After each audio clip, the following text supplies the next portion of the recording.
بسم اللہ الرحمن الرحیم۔ السلام علیکم۔ علم کو یاد رکھنے کے لیے تین اہم باتیں۔ انسانی یادداشت کی اقسام کو سمجھنا بہت ضروری ہے۔ جیسا کہ ہم جانتے ہیں کہ انسانی یادداشت کے اعتبار سے انسانی دماغ کو تین حصوں میں تقسیم کیا گیا ہے۔ Number 1، sensory term memory. Number 2، short term memory. Number 3، long term memory. دماغ کا پہلا وہ حصہ جو ہماری آنکھوں کے نزدیک ہے، سینسری ٹرم میموری کہلاتا ہے۔ جب بھی ہم کچھ سنتے ہیں تو وہ اسی حصے میں محفوظ ہوتا ہے۔ دوسرا دماغ کا درمیانی حصہ، جسے شارٹ ٹرم میموری کا نام دیا جاتا ہے، پہلے حصے سے معلومات کا ذخیرہ اس حصے میں منتقل ہوتا ہے، جبکہ دماغ کا تیسرا حصہ جو بدھی کی طرف ہے، لانگ ٹرم میموری کہلاتا ہے۔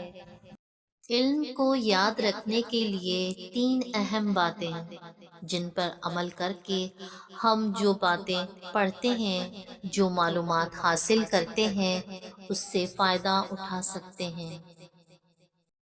سب سے پہلے اہم بات، کچھ پڑھنے یا سننے سے قبل سب سے پہلے اپنے دماغ کو حاضر کیجیے۔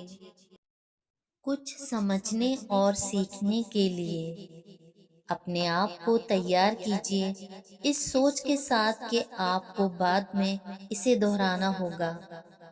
ذمہ داری کے ساتھ اور علم کی جستجو رکھتے ہوئے پڑھنے یا سننے کا آغاز کیجیے۔ دوسری اہم بات، معلومات حاصل کرنے کے دوران اپنے مقصد کو سامنے رکھتے ہوئے دلچسپی برقرار رکھیے۔ جب بھی آپ کوئی معلومات حاصل کرتے ہیں، اس کے بعد آپ اپنے ہم خیال کے ساتھ اسے شیئر کریں، یعنی ان باتوں کو ریپیٹ کریں، انہیں دہرائیں، اس پہ تذکرہ کریں، تاکہ وہ آپ کے تحت لاشعور میں چلی جائیں اور آپ کو ہمیشہ یاد رہے۔ تیسری اہم بات، آپ کی سنجیدہ کوشش ہی آپ کو کامیابی سے ہمکنار کر سکتی ہے۔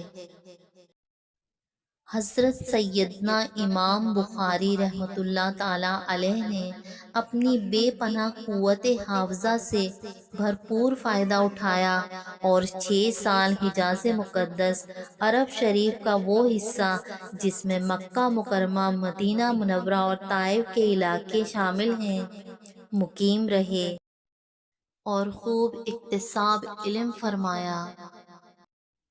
ایک مرتبہ آپ رحمت اللہ تعالی علیہ خراساں کے ایک شہر تشریف لے گئے۔ لوگوں نے آپ سے حدیث سنانے کی فرمائش کی تو آپ رحمت اللہ تعالی علیہ نے 1000 احادیث زبانی بیان فرما دیں۔ سبحان اللہ، ماشاء اللہ،